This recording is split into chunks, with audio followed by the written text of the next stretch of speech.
This movie tells a story of Rhea, an astronaut who awakens on a desolate spaceship to find her crew brutally slaughtered and her memory a blank slate. Joined by Brian, a supposed rescuer with unclear motives, she scrambles to uncover the truth behind the carnage on a barren alien planet.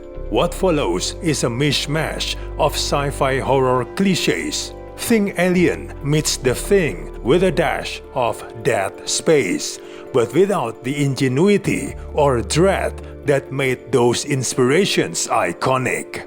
Instead, the script leans on overused conventions, delivering a mystery so transparent that the shocking twist lands with all the impact of a deflated balloon. This movie is directed by Flying Lotus, the Grammy-winning musician turned filmmaker who has a reputation for delivering visceral and boundary-pushing experiences. But his latest sci-fi horror venture is a frustrating misfire that drowns in its own predictability and shallow execution. While it boasts the director's signature flair for striking visuals and an electrifying score, the film collapses under the weight of a tired and trope-laden script that fails to ignite any genuine tension or emotional stakes. At just over 90 minutes, this movie somehow feels interminable, bogged down by sluggish pacing and a convoluted narrative that trips over itself trying to seem profound.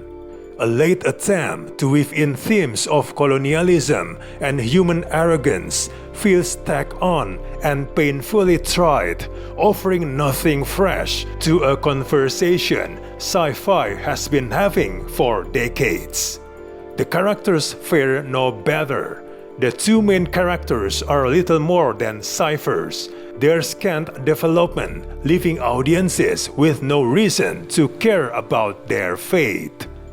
Flashbacks to the doomed crew, including a criminally underused Iko Uwais, are too brief and disjointed to establish any meaningful connections, rendering their demise as forgettable as the generic spaceship corridors they haunt.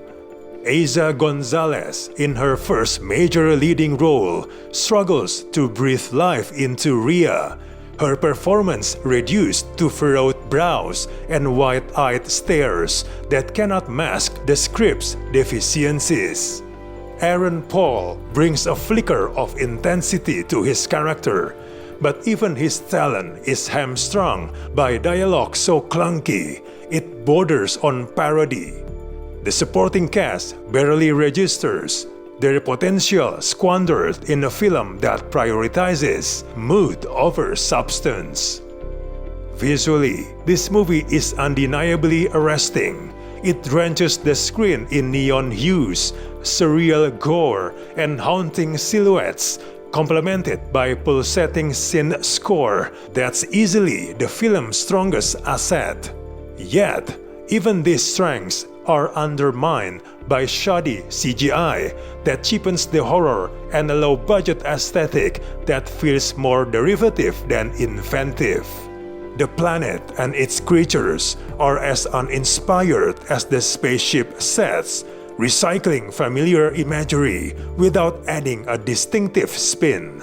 For all its promise, this movie is a letdown, a hollow echo of better genre classics that mistakes style for depth.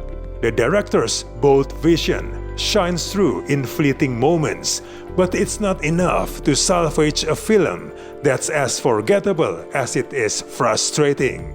It's a tedious slog through space, lost in the shadow of its own influences. It's not worth to watch this in theaters. Just wait on your streaming service.